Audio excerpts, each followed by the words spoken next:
today. Thanks for being here, Tom. Thank you. Just a few things. Look, I started in the Border Patrol in 1984. I've been at this for over 40 years. I worked for 6 presidents, starting with Ronald Reagan. Every president I ever worked for took border security seriously, because you can't have national security if you don't have strong border security. We got to know who's coming in, what's coming in, where's coming in, why it's coming in, right? Even President Obama and President Clinton took some steps to secure the border because they understood national security was important. Joe Biden was the first president in the history of this nation who came in office and unsecured the border on purpose. That's just a fact. We handed the Biden administration, after President Trump's first administration, we handed the Biden administration the most secure border in my lifetime, and he unsecured it on purpose. Now President Trump and this administration here, the success is unprecedented. We beat Trump's first administration on border success. Border numbers are historic low. Today, as I'm standing here, we have the most secure border in the history of this nation, and the numbers prove it. President Trump's policies are saving lives every day. There's been studies done that says 31% of women that make that journey through use of cartels get sexually assaulted. When President Trump has illegal immigration down 96%, when 96% less people are coming, how many women aren't being sexually assaulted by the cartels? How many children aren't dying making that journey? How many women and children aren't being sex trafficked into this nation? How many known suspected terrorists aren't making it into this country? How many pounds of fentanyl isn't getting into this country to kill young Americans? How many women and children aren't sex trafficked? Under Joe Biden, sex trafficking is up 600%. We had 4,000 aliens dying making that journey. We had 250,000 Americans dead from fentanyl that came across an open border. President Trump's policy saves lives every day. Even the border wall saves lives. The people want to hate on the border wall. Every place a border barrier has been built, illegal migration's declined, illegal drug flows decline. But you know what no one talks about? The border wall saves lives. Because the most vulnerable, the women and children, can't get over that wall, which means they're going to a place where there's not a wall. And what's waiting on them? The men and women of the United States Border Patrol who will take care of those humanitarian needs, the health needs right off the bat.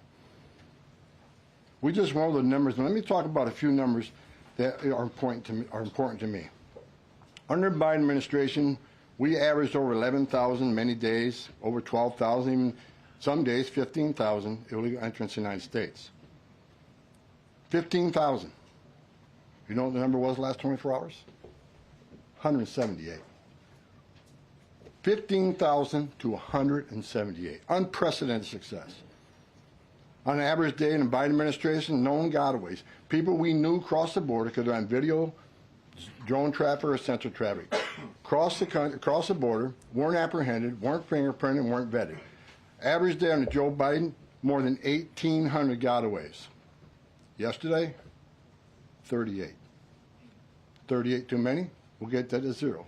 But we went from 1,800 to 38. And finally, that was said earlier, under the first 100 days, or it was actually January 20th to April 1st, last year, 184,000 illegal aliens were released into the United States. Under this administration, 9. 4 of them were material witnesses in a criminal investigation. We need them here to testify in a serious criminal trial. 4 was extreme medical condition. We couldn't return them because they were in such bad shape. And 1 was a humanitarian issue. This is unprecedented success. The border secure. President Trump saving lives. President Trump has proven no one does it better than President Trump. There is no equal, it's not even close. So God bless the men and women of the Border Patrol. God bless the men and women of ICE who strap a gun to the hip every day, put on a Kevlar vest to not only secure our border and protect our national security, but the ICE agents in the interior, they're removing public safety threats and national security threats every day. While you're all sleeping at 2, 3 o'clock in the morning, there are men and women out there enforcing the law and making this country safe again.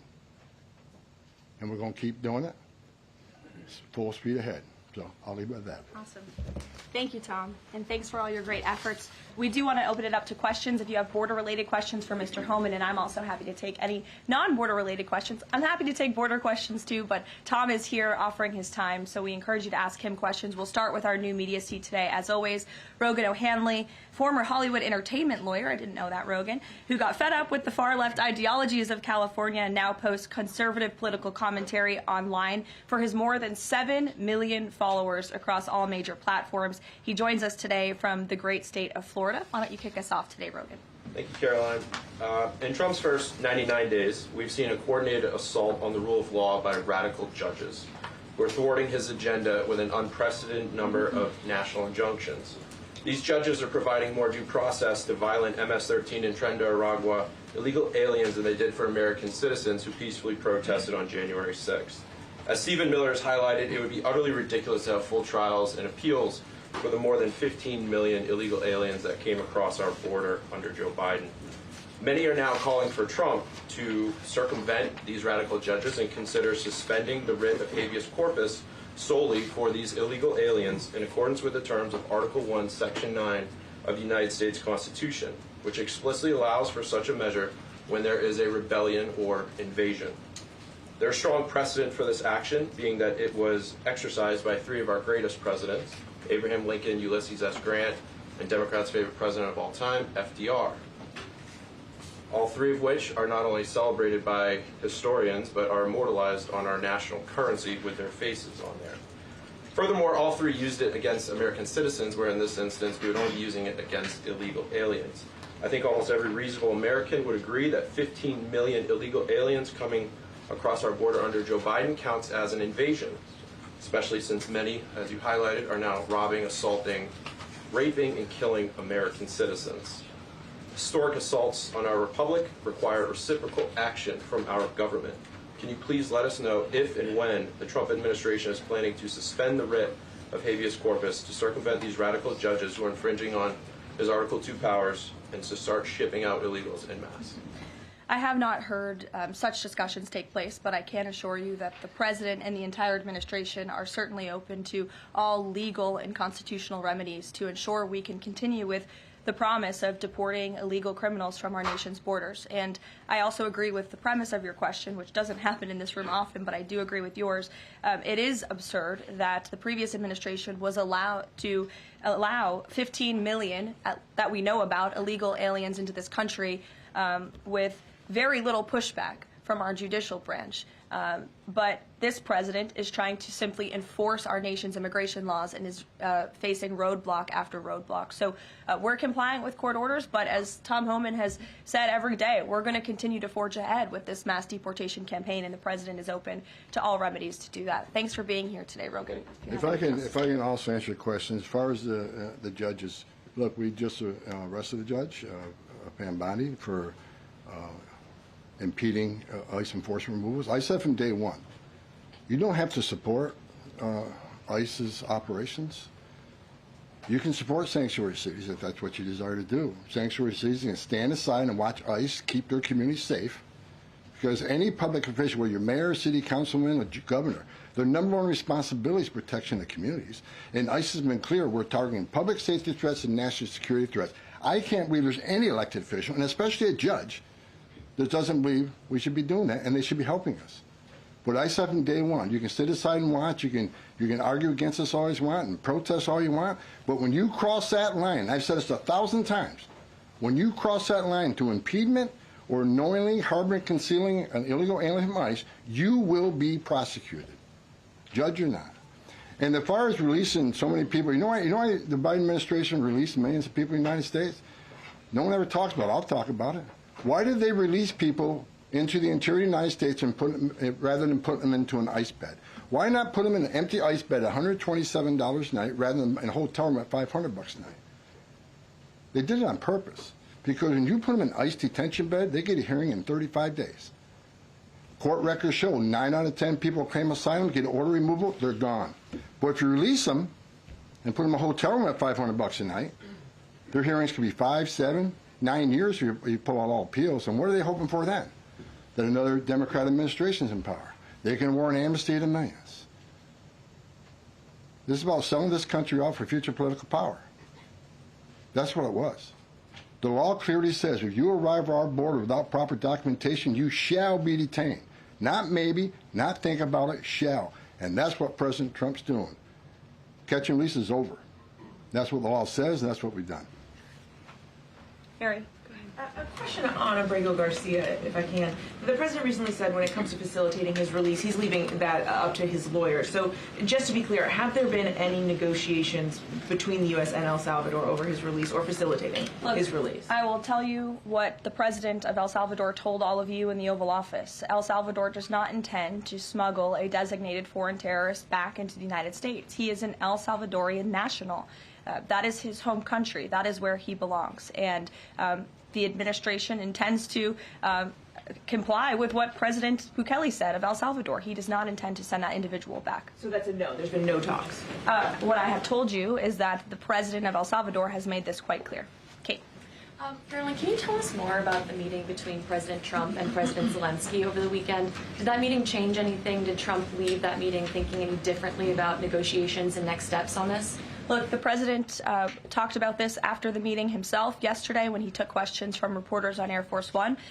He thinks that he is increasingly frustrated with leaders of both countries. He wants to see a permanent ceasefire. I understand Vladimir Putin this morning offered a temporary ceasefire. The president has made it clear he wants to see a permanent ceasefire first to stop the killing, stop the bloodshed. And while he remains optimistic he can strike a deal, he's also being realistic as well. And both leaders need to come to the table to negotiate their way out of this. And I do think that the president meeting with President Zelensky shows that he is exuding a lot of effort and time into this because he wants to be a peacemaker president, which he was in his first term. He intends to do that again. And this is an incredibly difficult situation and conflict that President Trump inherited from President Biden, who allowed this war to start in the first place, but he's focused on solving this problem. Does anyone have border questions? Sure. Okay. Thank you, Caroline. If border crossings are at a record low, why should it still be considered an emergency?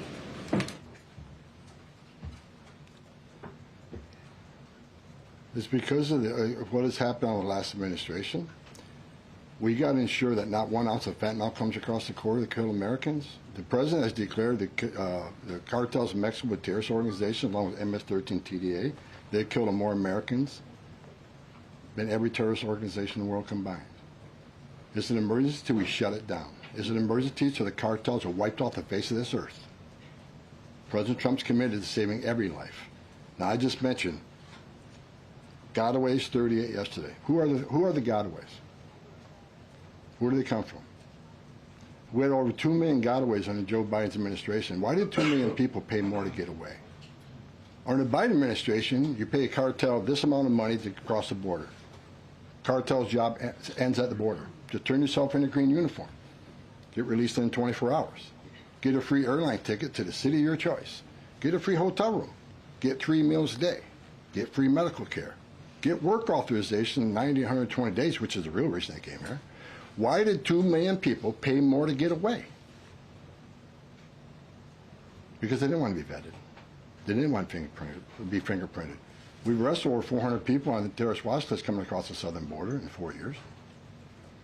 How many of the 2 million came? How many of the 2 million came from countries sponsoring terror? If you think it's zero, then you're ignorant.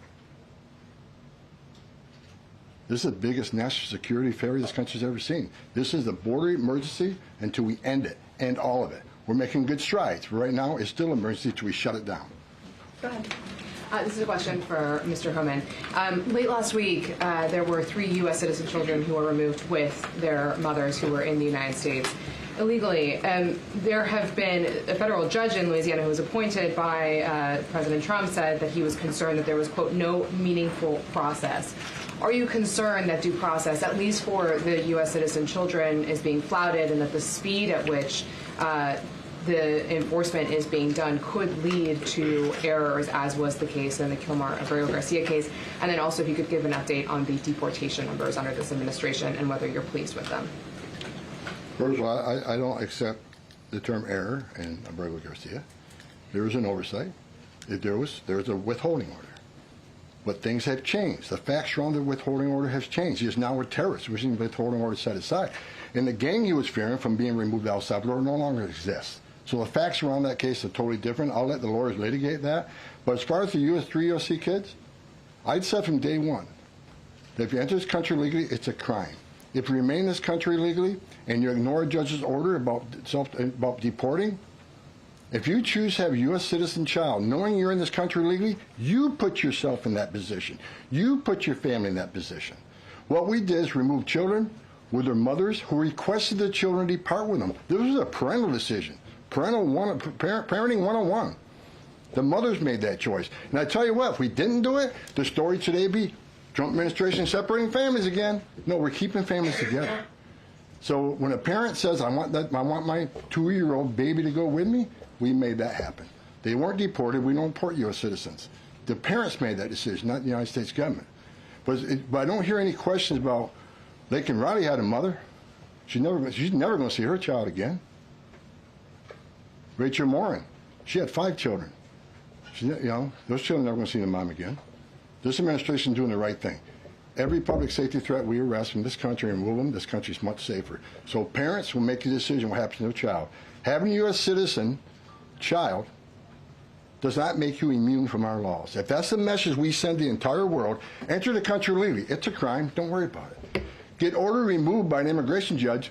Don't worry about it. No one's looking for you. And have a U.S. citizen child, and you're immune from our laws, you're never going to fix the border. People will keep putting themselves in harm's way. More women would die. More children would die crossing this border. We got a secure border by enforcing our laws. We're not making this up. We're enforcing laws under statute enacted by Congress, and it's the right thing to do. Can you give an update on the deportation numbers under this administration? Mr. Holman. What are you asking for? We just provided the numbers. The number of deportations that have occurred under this administration, whether you're pleased with that. Last number I got was 139,000 deportations. Am I happy with the number? Numbers are good, especially if you look at the ICE numbers. The ICE arrest removals are far beyond a Biden. But I read the media. Oh, ICE, the deportations are behind Biden administration. Well, why? Because they counted border removals. We don't have 10.5 million people crossing the border. We don't have border removals. So Joe Biden could have deported 5% of his encounters, and numbers will still be higher than us on the border removals because we have a secure border, the most secure border in the history of this nation. Compare apples to apples, ICE arrests and deportations are far more than Joe Biden. Great. Caroline. Sure, go ahead. Mr. Holman, talking about the border wall, can you give us an update as far as how many miles are being built today? And is Mexico paying for it, as the president said they were going to? Well, first of all, I'll answer that question because I already answered it in my opening remarks. To date, since January 1st, there's been more than 85 miles of new border wall construction in various stages of that construction and planning. The president has made it clear to Congress that we want to see more funding for not just border wall construction, but also to support our ICE agents and our Border Patrol agents who are on the ground facilitating with this mass deportation effort. So he's clear that Mexico is not going to pay for it? Is that what you're saying? Let's address that. Trump said Mexico won't pay for the wall. They have in a roundabout way, have they not? Putting 10,000 military on the northern and southern border, taking the action they did remain in Mexico. They didn't have to do that. They're doing it. Putting military on the southern border. Have moved illegal immigration to a record low. We're saving millions of dollars every day on detention, transportation, removal proceedings. We've more than made up for the cost of that wall because of the actions of Mexico. So is Mexico helping build that wall? Yeah, because we're saving so much money, millions of dollars a day, that we can afford to build that wall. So actually, yes, they're helping to build the wall. John, Thanks a lot, Caroline. Mr. Holman, a question for you. You're the border czar. Can you give an estimate as to how many individuals are in the United States illegally? That's number one, and I'm sure you're very familiar with that number, an estimate. And the second question is, I have a list that the White House put out of individuals, 100 ICE arrests since the beginning of the president's term, and the people are arrested for various very serious crimes: first-degree murder, convicted of rape, convicted of murder and aggravated burglary, sexual assault of a child. How many of the individuals that are in the United States illegally are people like this, really bad people? Well, first of all, how many illegal aliens I think in the United States? At least 20 million. He said, where'd you come up with that number? We've been speaking about 12 million for 20 years. We know we got 10.5 that we know of came to the border. How many don't we know of? I talked about known gotaways at 2 million. How many unknown gotaways we have? Like between the Big Bend sector in Texas where there's no technology, how many 1,000 people dig across through there? We wouldn't know. We would know now. But, you know, so I would venture over 20 million. But your question is, last count, last I looked, there was about 700,000 illegal aliens with criminal charges walking the streets of this country. 700,000. And that's what we're looking for now. That's what we're prioritizing. Them and national security threats. We'll go to the back row. Thanks, Caroline. Yes. For Mr. Holman, I'm Taylor with Spectrum News. We have a station up in Rochester, New York. It was reported you're visiting there tomorrow. Can you talk a bit about the purpose of your trip? I know the Trump administration is suing the city over its sanctuary city policies, how the executive order Caroline alluded to ties into it, and what your message is for communities and community leaders who say, we're able to establish our own rules here. We're worried about this input from the federal level. Can you talk a bit about that? Well, same thing I talked about earlier. I don't think any elected mayor, any elected governor should want public safety threats, those illegally in the United States, public safety threats, walking through the community. And what happened in Rochester, HSI agent called for emergency assistance. Officers of Rochester PD responded to a call from emergency assistance from a federal law enforcement from a federal law enforcement officer. They responded. Then they got disciplined.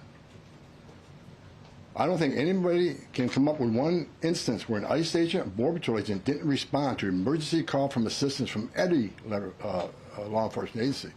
Cops need to help cops, especially in an emergency situation. But they got disciplined.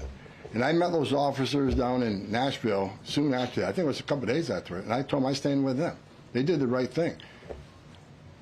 Law enforcement responding to emergency assistance from law enforcement. So I'm going up there to support the men and women of law enforcement, the men and women who carry that badge and gun every day. They're working the streets at 2 a.m. while we're all sleeping. I'm going to give my support, and they just announced a lawsuit, and that's one of many. Sanctuary City is going to be sued on this administration for flouting immigration law.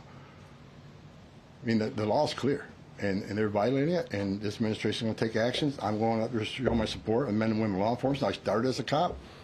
And the community, I'm showing support for them. Because the community wants their police officers to be officers too. The communities don't want public safety threats walking around their communities either. And that's what it's all about, and that's why I'm going. Caroline. Sure. Caroline. Mr. Holman, how close are you to housing migrants at U.S. DOD facilities like Fort Bliss in Texas? Well, we're already housing at Guantanamo. Fort Bliss is being ramped up, so in the very near future. I don't have a timetable because things need to be done, construction needs to be done. We're making sure the facilities are ready to accept. We're making sure facilities are able to care for the people. They're going to be detained, so I don't know the timeline right now. It changes every day because of various issues, but we're working on it. Are you intending to hold families there, including families with American citizen children? Family residential centers are for families. They're not jails, they're open-air campers built for families, which means they have child psychologists, they have pediatricians. And why family residential centers? Because we want to make sure that child is with a parent. Unlike the last administration who stopped DNA testing, who many investigations of children being smuggled in the country with some that wasn't related to them claiming to be a parent. So we're going to make sure children are with parents. We're going to make sure that's actually a family and that child ain't being trafficked. That's the main reason. Regarding the executive order on sanctuary cities, is the administration planning to pursue any more investigations or prosecutions like was done against the judge in Wisconsin against local officials? Well, we'd have to defer you to the Department of Justice, obviously, for specific prosecutions or cases against individuals. But as I said in my remarks, the executive order the President will sign later this afternoon does direct the Attorney General and also Kristi Noem, our great Secretary of Homeland Security, to provide a list of sanctuary cities in which local officials are not complying with this federal order and are not complying with federal immigration laws. It's quite simple. Obey the law, respect the law, and don't obstruct federal immigration officials and law enforcement officials when they are simply trying to remove public safety threats from our nation's communities. The American public don't want illegal alien criminals in their communities. They made that quite clear on November 5th, and this administration is determined to enforce our nation's immigration laws, and we're happy to provide the text of that executive order, and as I said, the President will be signing it later this afternoon. Sure. Excuse me. I want to talk about farm workers. The President said earlier this month that there could be leniency for some undocumented farm workers. I'm wondering, where do things stand with that? And I'm also wondering, does that at all undermine his message on immigration, that it's okay for some undocumented people to be in the U.S., but maybe not others? So the President was referring to our H-1B and H-1A visa programs, and there have been no final decisions on that at all. But the President, I think, what he was intended to speak about, what he was speaking about, is ensuring that we have a clean, legal immigration system that is being respected and obeyed. And the mass amount of illegal immigration that we've seen over the past 4 years in our country completely undermines our legal immigration system, those seeking citizenship, but also those coming here on a visa to legally and lawfully work. And the President wants to make sure that those programs are respected. Reagan. Thanks, Caroline. My question is for Tom. Tom Reagan-Reese with the Daily Caller. Over the weekend, ICE arrested 2 illegal immigrants for allegedly stealing Secretary Noem's purse over the weekend. What can you tell us about these individuals' immigration history as well as their criminal history? I don't have the criminal history, but I know the one who stole the purse is supposedly in the country illegally. But, you know, pick the wrong person to steal first from. I mean, Secretary Noem's a strong secretary. I know I've been talking about the success of men and women of the Border Patrol and ICE, but under her strong leadership, she's a game changer. So I'm happy to work with her, despite the media I've read that me and Kristi Noem have differences. Me and Kristi Noem are attached at the hip. There's no daylight between us. We're both going to push the President's agenda. She's a strong secretary, and I'm glad she's in here. And I'm glad, but again, that illegal alien, pick the wrong person to steal purse from. I'm telling you. Mary Margaret, go ahead. Thank you, Caroline. I have 2 questions, one for Mr. Homan, one for you on the White House Correspondents' Dinner. I'd like to start with you, though, Tom Homan. This list has a very high number of sexual assaults on a child. Can you comment on that and why there's so many crimes against children committed by illegals in this country? I don't know why. It's sick. It's the worst crime in the world when you sexually assault a child. I mean, the most innocent of us all. But that's why I made a statement that one time I was going to go to Boston, bring hell with me. And the media went crazy. Tom Homan says he's going to go to Boston, bring hell with him. I was going to bring hell to illegal aliens that rape children. There's not more of a heinous crime. And as you can see, the amount of child rapists we've arrested under this administration, that could have been arrested under the Biden administration. They were out there. They had their final orders. They were out there. But they didn't go look for them. They were too busy releasing millions of illegal aliens in this country. And the numbers prove it. The removal numbers of criminals was the lowest. ICE had the lowest number of removals in the history of ICE under Joe. At the same time, you had historic illegal immigration on the border. ICE had the lowest numbers in the history of the agency. That shows the difference between 2 administrations. We're looking for every one of them. People want to know, okay, when am I going to retire for the 3rd time? I'll retire when every public safety threat, national security threat, child rape is eradicated from this country. That's when I'll rest. Thank you so much. And then, Caroline, really quick. Alex Thompson said at the White House Correspondents' Dinner, and I'm going to read his quote, "President Biden's decline and its cover-up by the people around him is a reminder that every White House, regardless of the party, is capable of deception. We, myself included, miss a lot of this story, and some people trust us less because of it." Can you comment on those remarks and whether you agree with that assessment? I do agree with that assessment from Alex Thompson, who I understand won an award for writing a story months and perhaps years after the American people already knew that story to be true. Millions of Americans watched our mentally incompetent president struggle with his day-to-day duties of this office. We watched our country be ran into the ground as a result, and nobody in the media wanted to write about that, talk about it. There were many reporters, I will say, right-leaning reporters who did talk about that, who didn't get awards, didn't get coverage. In fact, they were lambasted for their coverage. And I remember being on President Trump's campaign talking about Joe Biden's clear mental incompetence and being accused by people in this room of manufacturing deep fake videos, trying to persuade the public into not believing what they saw with their own eyes for many years. And I think it's about time the legacy media finally admits that was one of the greatest cover-ups and scandals that ever took place in American history, and certainly it did contribute to the decline in the trust that Americans have for the legacy media. Peter, which, by the way, is why we've made many changes to this briefing room in this White House. It's long overdue. Peter, go ahead. Thank you. A few things. You guys arrested a Milwaukee County Circuit judge for allegedly helping illegal immigrants get away. As you guys look at other judges, would you ever arrest somebody higher up on the judicial food chain, like a federal judge or even a Supreme Court justice? Well, that's a hypothetical question. Again, I defer you to the Department of Justice for individuals that they are looking at or individual cases. But let's be clear about what this judge did. She obstructed federal law enforcement who were looking for an illegal alien in her courthouse. She showed that illegal alien the door to evade law enforcement officials. That is a clear-cut case of obstruction. You don't have to be a lawyer to understand that. And so anyone who is breaking the law or obstructing federal law enforcement officials from doing their jobs is putting themselves at risk of being prosecuted, absolutely. You guys have at least 18 written trade proposals. We still don't know who they are from or what they contain. What is the holdup with that? There's no holdup. We're working around the clock. The trade team is working all day. I was on the phone late last night with Secretary Lutnick. I was on the phone this weekend as well with Secretary Bessent. I mean, the entire team is working 24/7 to get these trade deals done. And I think you'll be hearing more about them this week. I don't want to get ahead of the trade team or the president in announcing potential deals, but certainly I can assure the American public that this administration is full speed ahead in cutting good and fair trade deals on behalf of the American worker. And one more. After the president's Truth Social post, the Browns finally took Shadur Sanders. Does the president think he deserves credit for Sanders getting picked? And does he think going to the Browns is better than being undrafted? Hey, I'm gonna. All I will say is the president put out a statement, and a few rounds later he was drafted. So I think the facts speak for themselves on that one, Peter. We'll go to the back row in the middle, to the blonde. Yes. Hello. President Trump has said that Secretary Hegseth will get it together. Does he think that Hegseth doesn't have it together right now? Look, the president has made his position on Secretary Hegseth quite clear.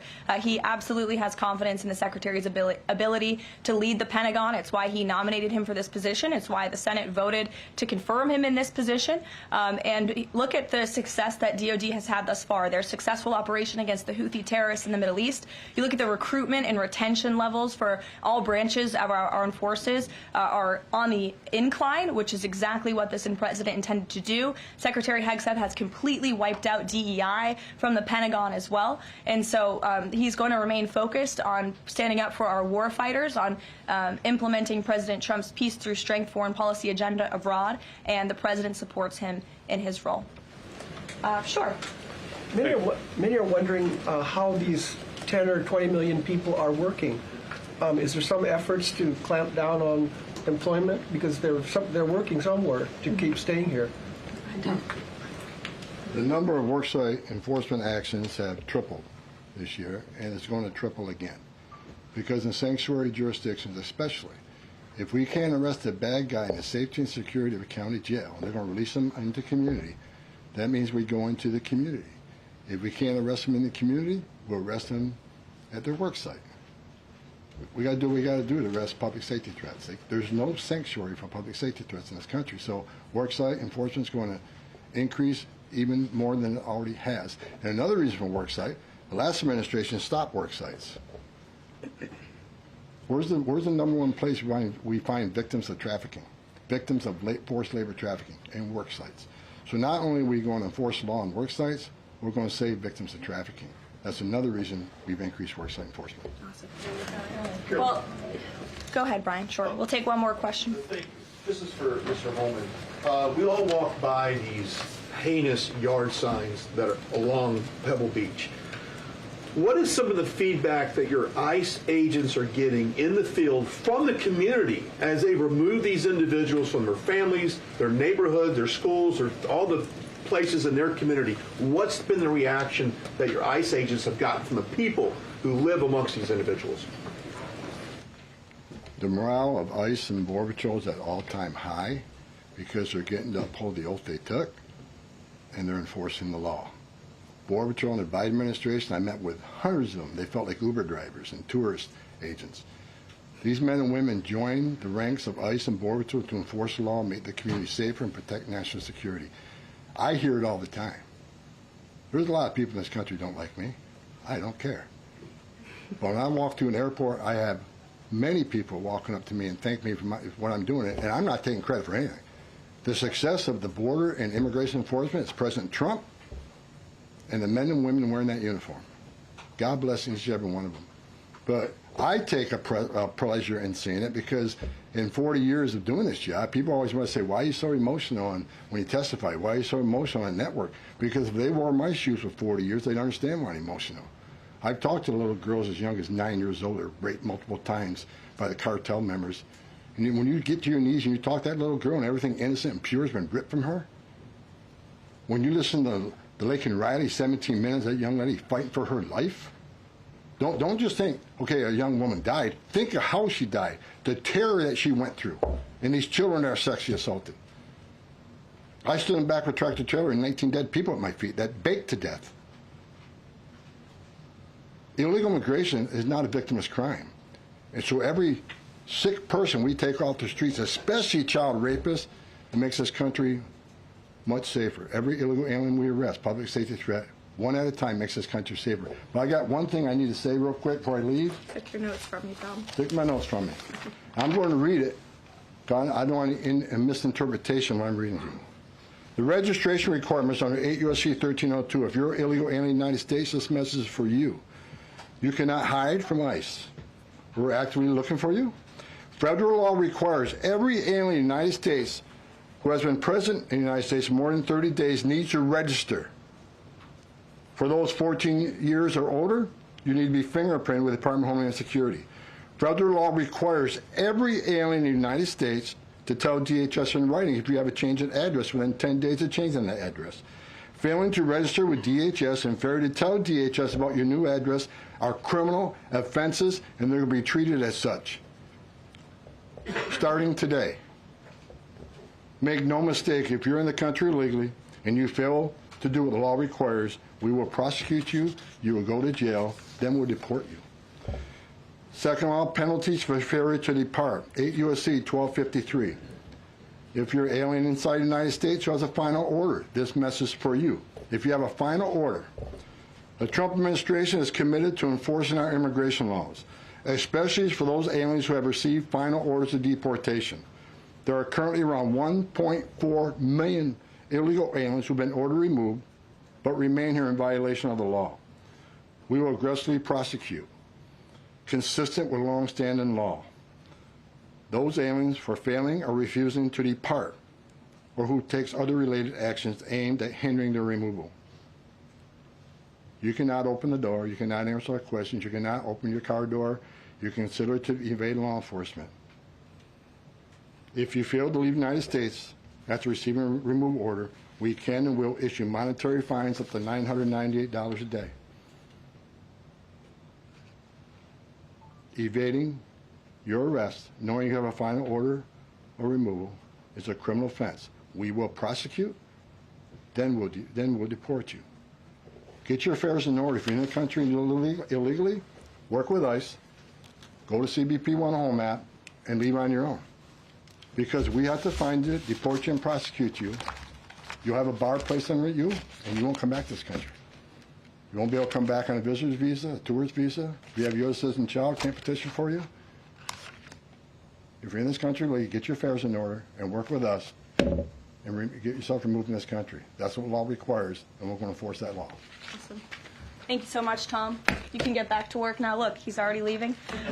He's got a lot to do, a lot of illegal immigrants to deport. But thanks, everyone, for joining us bright and early this morning. As I said at the top, we will do this again tomorrow to talk about the economy, which is another promise made and kept by the president. And I'll be joined by the Secretary of Treasury, Scott Bessent, 8:30 tomorrow morning. Today, the president is welcoming the Super Bowl champions, Philadelphia Eagles. If we have any Philly fans, that will be at 4 o'clock. And then the president will sign those executive orders I spoke of and a few others at 5 p.m. So we'll see you all later. Have a great day. Thanks, Caroline.